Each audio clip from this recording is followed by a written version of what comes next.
I always believed that love, real love, could weather anything. We had it all, or so I thought, a modest home just outside the city, 2 kids who adored their mother, and routines that grounded us. She was always ambitious, always the one with drive. I admired that about her. She worked her way up in corporate, balancing spreadsheets and school runs with equal grace. When she got the offer for regional director, it felt like her time had come. We celebrated with wine, takeout, and a quiet toast under dim kitchen lights. Then things began to change. She stopped sitting next to me on the couch. Her phone, once left charging on the kitchen counter, now came with her to the bathroom, to the bedroom, everywhere. She began laughing at her texts again, real, belly-deep laughter I hadn't heard in months. But it was never with me. And there was always a name at the center of these stories, Tony. Her boss. Divorced. Late 40s. Charismatic, sharp-dressed.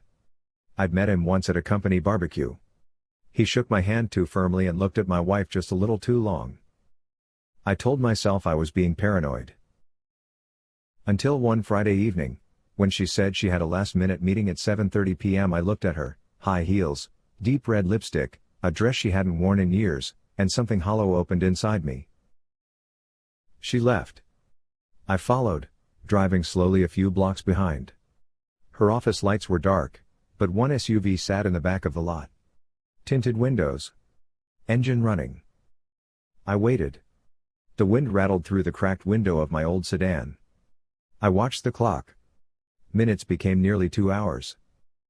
Then they emerged. She laughed as he opened the passenger door for her, and then, without hesitation, they kissed. Long. Familiar. She leaned into him like they'd done this 100 times. My hands trembled on the steering wheel. I didn't say a word that night. When she came home, she smelled like peppermint and musky cologne. She kissed me on the cheek and said she was tired. I watched her sleep beside me, eyes closed in perfect peace, while I stared at the ceiling until morning. I started noticing more. Receipts tucked into her purse from restaurants we never visited. A new phone charger in her glove compartment. Dry cleaning with men's dress shirts she insisted were samples from work. I didn't tell anyone. Not at first. What could I say? That I was unraveling because my wife of 12 years had fallen for another man? That I still loved her, even as she drifted further away? Then one evening, my daughter, 8 years old, always observant, asked, "Why does mommy smile at her phone more than she smiles at us?" It felt like a knife through the chest. So I started documenting everything, texts, bank statements, her calendar. I felt disgusting, like a spy in my own life, but I needed the truth in black and white. What I found painted a story she never told me, weekend conferences that didn't exist, hotel bookings under her name, unexplained charges for room service for 2. The last straw came on a Thursday night. She left her laptop open when she went to shower. My hands shook as I opened her messages. There he was. Tony. Tony, you looked incredible tonight. I hate saying goodbye. Her, I wish I could fall asleep next to you every night. That was it. The illusion shattered. I stared at the screen for a long time after reading their messages. My heart beat so loud I could hear it in my ears.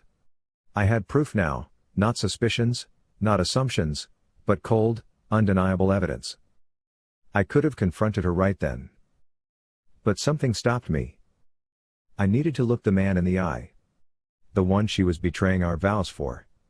The one who sat across from me at a company picnic and shook my hand like he hadn't already begun to imagine my wife in his bed. I needed to hear him squirm. Or lie. Or maybe, even tell the truth. I still had his number from that same company event. I saved it back then because he seemed important to her career. Funny how life works. I dialed. It rang 3 times. Tony speaking. I waited. The silence must have unnerved him. It's me, I said. Her husband. The pause stretched. He knew exactly who I meant. And suddenly, the arrogance in his voice shriveled. Okay, he said cautiously. What can I do for you? I didn't yell. I didn't threaten. I wanted him to squirm in the quiet. I know everything, I said simply. Every text. Every hotel. Every lie. I just wanted to hear from you, man to man, what it is exactly you think you're doing. Another long pause. Then. I didn't plan for this, he said. It just happened. She told me things were over between you two. That she was unhappy. That you were distant. I swallowed hard. That hurt. Because part of it might have been true. She told you that while she was still sleeping next to me every night? I said, my voice low. Tucking our kids into bed? Kissing me goodbye while texting you from the car? She said she was going to leave you, he muttered. I told her not to rush. I laughed bitterly. You told her not to rush? Like you were doing me a favor? Listen, Tony, this isn't just a fling. This is my family. You're not just a name and a message. You're the guy who looked me in the eye, shook my hand, and still slept with my wife. He started to say something. I didn't care. I hung up. The next day, I woke up early. My mind had been running all night, replaying the conversation with Tony, my confrontation with her in the near future. The air in our home felt colder, even though the sun was up. The kids were still sleeping, so I had time to think, and to make a decision. I wasn't going to wait for her to come home and spin more lies. I wasn't going to sit around wondering what she wanted to say to me. I was going to confront her on her turf. At her work, in front of her colleagues. I wanted her to know that I was no longer just the husband at home waiting for answers, I was the man whose trust she had shattered, and I wasn't going to hide anymore. I dressed in my usual work clothes, but I knew I wasn't heading to an office or a meeting. I was going to find her. When I arrived at her office, the parking lot was mostly empty. It was just after 9 a.m., early enough that most people hadn't trickled in yet. I stood there for a moment, my feet rooted to the ground. Part of me still wasn't sure if this was the right thing to do. But I couldn't turn back. I walked through the front doors of her office building and to the receptionist's desk. Her name was Claire, and I'd met her once when I dropped off lunch for my wife. Hi, Claire, I said, trying to sound casual, though my insides were anything but. Is Sarah in yet? She glanced up at me, a bit surprised. Oh, Mr. Hunter, yes, she's in her office. You can go right up. My heart started to pound harder as I walked toward the elevator. I could feel my pulse in my throat. When I reached her floor, everything slowed down. I walked past familiar faces, all nodding politely, completely unaware of the storm that was about to unfold in their midst. Her office was at the end of the hall, glass walls letting in the daylight. I could see her sitting at her desk, a cup of coffee in her hand, reviewing some papers. She was alone. The door was slightly ajar. I didn't knock. I just walked in. Her eyes went wide when she saw me. What are you doing here? She said, her voice a mix of surprise and confusion, almost like she was caught in a moment too surreal to process. I closed the door behind me, a soft click echoing between us. I think we need to talk, I said. I couldn't keep my voice steady, but I was determined. About everything. She stood up quickly, her chair scraping against the floor. I saw a flicker of panic in her eyes before she composed herself. We can't do this here. You shouldn't be here, John. But I didn't care anymore. This was the place where she built a life with him, where she came in every day after sneaking around, pretending everything was fine. I wasn't going to give her the luxury of hiding in her professional bubble anymore. I already know everything, I said, my voice growing firmer with each word. The texts. The hotel bookings. The lies. The phone calls. Don't try to play me like a fool. I spoke to Tony last night. Her face drained of color. I saw the realization hit her, that the man she thought she could control, the one she could deceive for months, wasn't going to stand by while she played games anymore. You spoke to him? She whispered, her eyes darting to the door as if she could escape. John, please, No, I cut her off. I'm done with please and I'm sorry and we need to talk. This isn't about saving anything anymore. It's about you being honest for once. Why him? Why not come to me? She took a shaky breath, running her fingers through her hair, her eyes darting between the door and my face. John, I don't know. It just happened. I thought I could fix everything, but I was lonely. And then Tony, he made me feel seen. Something you haven't done in years. I could feel the weight of her words, even though they cut deep. I'd failed her. I couldn't deny that anymore. I'd been so wrapped up in my own routine, in the safety of what we'd built, that I hadn't seen her slipping away. Don't try to make this my fault, I said sharply, finally losing control of the calm I'd been clinging to. You chose him. You chose to lie, to betray me. We built this life together. And you threw it all away for a man who isn't even half of what we had. She looked like she wanted to argue, to defend herself, but all that came out was a quiet sob. I'm sorry, John. I am so sorry. But I don't know what I want anymore. I've messed everything up. The air between us thickened with every word. It was as if I had finally unlocked a door to a room that had been locked away for months, maybe even years. The things we never said, the things we buried beneath the surface, were now coming out in the light. She was still standing by her desk, her shoulders slumped, her hands shaking. But beneath the tears in her eyes, I saw something more, a flicker of guilt, maybe even fear, that had been absent when I first walked in. I knew she had hoped she could talk her way out of it, that she could smooth everything over with the right words, the right excuses. But I wasn't going to let that happen anymore. Sarah, I said, my voice cold and unwavering, this stops now. If you want to save this marriage, if you want to save our family, if you even want any chance of redemption with me, you need to make a choice. Right now. Her eyes were wide, darting between me and the door. I could see her heart racing. She knew where this was heading. What are you saying? I stepped closer to her, closer than I'd been in months. Close enough that she could feel the anger I was holding back, the pain that was driving every word. I'm saying you need to resign. Right now. Not tomorrow. Not after you've thought about it.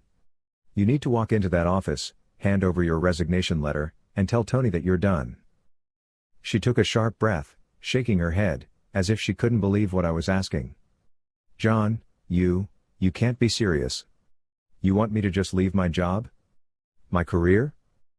I nodded, unmoving. Yes. If you want any chance of saving us, you need to choose. You've already made your choice to destroy our trust, to choose him over me, over our kids. If you don't make a stand right now, if you don't choose us, then it's over. You can keep your job. But you'll lose me. The words hit her harder than I expected. She swayed slightly, as though she might collapse under the weight of the decision I was forcing on her. Her face went pale, the reality of what I was asking sinking in. I can't just walk away from everything, she whispered. My career, my future. Your future? I said, the bitterness in my voice cutting deeper than I intended. What about your family? What about me and the kids? What about the life we promised to build together? She opened her mouth to argue, but the words caught in her throat. Her eyes filled with tears again, and this time, she didn't try to hide them. John, I never meant to hurt you. I didn't mean for this to happen. But I can't just throw away everything I've worked for. I don't know what to do.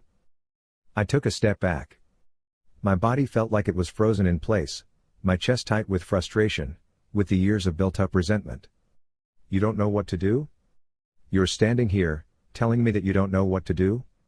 You've already made your choice. And now you have to decide whether you want to fix this. If you want us back. I'm not going to wait for you to make up your mind anymore. Either you walk out of here and end it with him, or you keep your job, but you'll be a stranger to me. Her hand trembled as she wiped away a tear. She looked at the door. I could see her mind racing, the conflict tearing her apart. You want me to choose now? To give up everything for us? She asked, almost pleading. You want me to give up my career, my job? For you? Yes, I said, the finality in my voice ringing through the room. Because that's what love is, Sarah. It's choosing each other. It's not hiding behind work and excuses. It's about making sacrifices for the people you love, not for yourself. She turned away, pacing across the room in a flurry of indecision. I could feel the tension building. This was the moment. This was the line I had drawn. After what felt like an eternity, she stopped, facing the window, her back to me. I'll do it. I'll resign. I felt my heart slam against my chest. I hadn't expected her to make that choice so quickly, so decisively. A part of me, the rational part, was waiting for her to ask for more time, to find an excuse. But she didn't. "I'll go," she whispered, voice breaking. "I'll go to him and tell him it's over." "But John, if this doesn't work." I stepped closer, taking her hand gently in mine, as if reminding myself that this was still the woman I loved. "We'll work on it. Together. One step at a time." But I knew one thing for certain, even with her resignation, I was still walking away. 3 months had passed since her resignation. 3 months of trying, pretending, surviving, but the cracks were too deep to ignore anymore.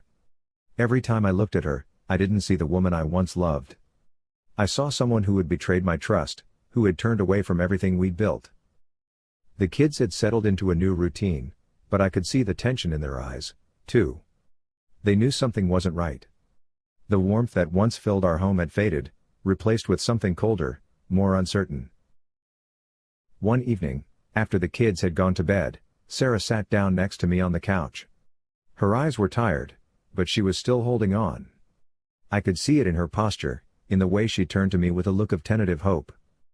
"John," she said softly, her voice almost hesitant. "I've been thinking about everything. About us. And I just want to know if there's still a chance for us. If we can still fix this." Her words stung in ways I couldn't describe. I had spent the past few months convincing myself that this was the moment I would have to face. The moment I would end it all. I took a deep breath and turned to face her. The words I had been rehearsing for weeks were finally spilling out, but there was no turning back now. "Sarah," I said, my voice quiet but firm. "There's something I need to tell you. I've been thinking a lot about everything. And I don't know how to say this. But I'm filing for divorce. I thought if I showed you I was committed, we could make it work. You didn't believe in me anymore, and I don't know how to fix that. I've tried everything." I shook my head slowly. "You can't fix what's been broken, Sarah. You've been trying to fix the wrong things. You think resigning from your job or being here with the kids is going to change everything. But it's not just about that. It's about the trust that was shattered. It's about the way you've kept choosing him over me. It's about the way we lost ourselves somewhere along the way." She sobbed quietly, the weight of my words crashing down on her. "But I love you. I still love you. I never meant to hurt you." "I know you love me," I said, my voice softer now. "But love isn't enough anymore. We've both changed, Sarah. And I can't live in this anymore. I can't keep pretending." The silence between us felt unbearable. Her sobs were muffled, her face hidden in her hands as she wept. I sat there, staring at her, feeling the finality of it all settling into my bones. "I'm sorry," I said finally, breaking the silence. "I've already made up my mind." It had only been a few days since I told Sarah about the divorce.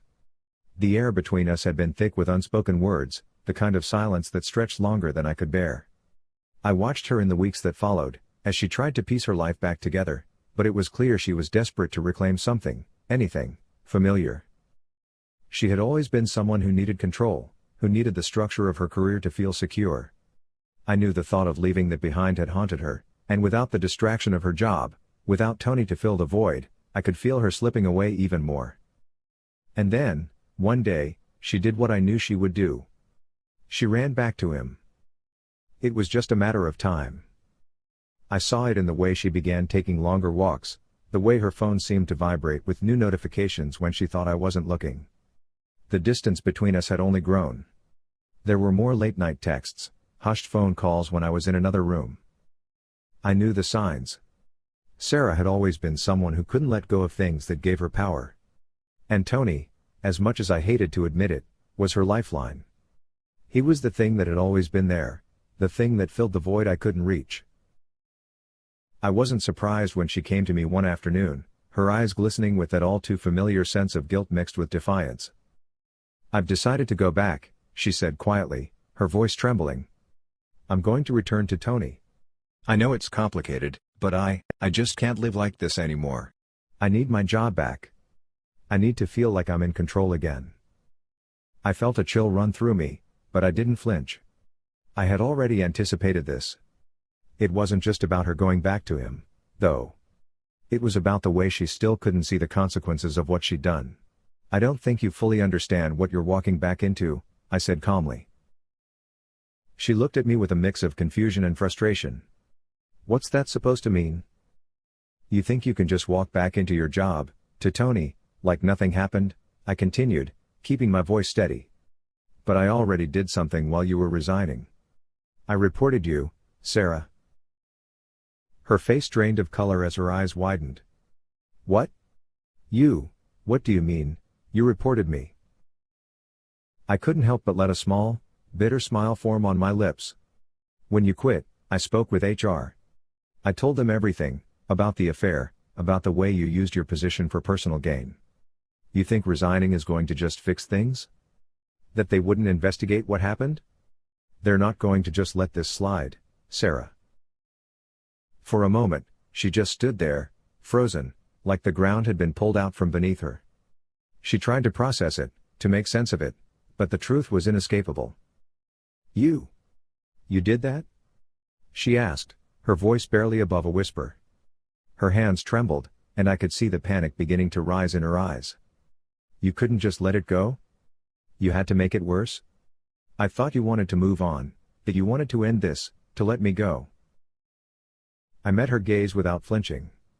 "I am letting you go, Sarah. But you're not getting away from the consequences of your actions? Not like this." Her breathing became erratic as she backed away from me, shaking her head in disbelief. "You had no right.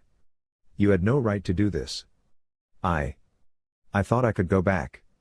I thought you'd just let me go on with my life." I didn't answer. I didn't need to.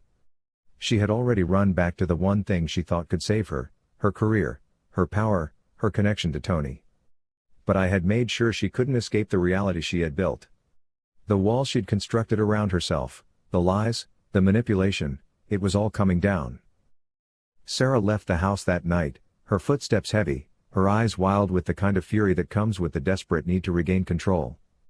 It wasn't clear where she was going, or what her next move would be, but I knew this was far from over. The next few days were quiet, eerily so. Sarah didn't come home, didn't answer my calls or texts. She was out there, somewhere, stewing in her anger, plotting her next move. I didn't know if she was trying to salvage what she could with Tony, or if she was preparing for some sort of retaliation. But I knew she wasn't going to just let me walk away without consequences. And honestly, I was ready for whatever came next. Months later, the dust had settled somewhat, but the scars of everything that had happened were still there. The anger, the betrayal, the sharp words, those were things neither of us could just erase. But as time passed, we had to confront the reality of our new lives, especially with the kids caught in the middle. It had taken several months, but we finally came to an agreement. The divorce was finalized, the lawyers had their say, and the papers were signed. We had to work through the logistics of joint custody, a term that felt foreign and sterile, considering everything that had come before. It felt like a negotiation, an exchange of pieces that we once held dear but now belonged to someone else. But the kids needed both of us, and deep down, I knew that no matter how badly we had fallen apart, we couldn't let them feel the consequences of our choices any more than they already had. I picked them up every other weekend, took them to school on my days, and tried to create a sense of normalcy in the chaos. They didn't fully understand everything that had happened, but they knew their mother and I weren't the same. The smiles came less often, the laughter harder to find, but we tried. We had to try. Sarah and I didn't see eye to eye on much, but we made it work for their sake. There were moments of tension when we exchanged the kids, small reminders of the past that flared up in the briefest exchanges. A look, a passing comment, The way she held the door open for me but didn't speak. But we didn't make it worse. Not in front of the kids. It was an unspoken rule now, no more fights. No more drama. No more accusations. Just civil. I had been focused on rebuilding my life, trying to find stability again. I thought I had a handle on things, that I was starting to move on. The kids were adjusting, I was adjusting. But then, I heard the news about Tony. At first, it came to me in bits and pieces. A casual mention from a mutual acquaintance, something that didn't seem too important at first. Tony had met someone new, apparently. A whirlwind romance. They'd been inseparable for months. And just like that, in the blink of an eye, he had married her. It was like a punch to the gut. The truth was, I had expected Tony to fade out of our lives, maybe he would drift off into the background, maybe Sarah would keep in touch with him for a while, but I had never imagined he would move so quickly, so decisively, into someone else's life. I tried not to let it bother me. After all, we had all moved on, right? He had made his choices, just like Sarah had made hers. But it stung in ways I hadn't anticipated. It wasn't just the betrayal of seeing him move on so effortlessly, it was also the fact that this new woman, this stranger, would now be a part of the life that I once shared with Sarah. I could almost hear the whispers. How could she not see what he was? How could Sarah not have noticed the way he had slipped into her life like a shadow? The way he had used her, manipulated her into believing their affair was something more than it was? And yet here he was, holding someone else's hand, promising them everything he never gave Sarah. Even as I tried to let go of everything, to find peace in my new reality, the news about Tony hit me in a way I couldn't quite explain. It wasn't that I wanted Sarah back. I knew that ship had sailed. But it felt like a final chapter closing. Like all the questions I had about Tony and Sarah's affair, about what might have been, were now irrelevant. Tony had moved on, Sarah had her own struggles, and I was left in the dust, trying to hold everything together for the kids. But I wasn't the only one struggling with this new reality. The more I saw of Sarah in the weeks that followed, the more I realized she wasn't just upset about Tony's quick marriage, she was struggling with the fact that she had lost control of the narrative. The affair, the divorce, and now this, Tony moving on, leaving her behind, had ripped away the life she thought she would have. The life she thought she deserved. And even though we didn't talk about it, I could feel the weight of her regret settling in. One evening, after the kids had gone to bed, she came over to drop them off at my place. She stood there in the doorway, her hands in her pockets, her eyes distant. "I heard about Tony," she said softly, almost as if testing the waters. I looked at her for a long time, trying to gauge where she was coming from. "Yeah. He's moved on pretty quickly." She nodded, her lips tight. I never thought it would happen like this, you know?" I didn't respond. What was there to say? I didn't want to revisit the pain of our past, and frankly, I didn't think either of us was ready to rehash everything. "I guess we all have to move on," she added, her voice almost bitter. "Some faster than others." There was an awkward silence between us. She wanted to be angry, but the anger was hollow. She wasn't just mad at Tony anymore. She was mad at herself. And somehow, in that moment, I felt like I could understand that.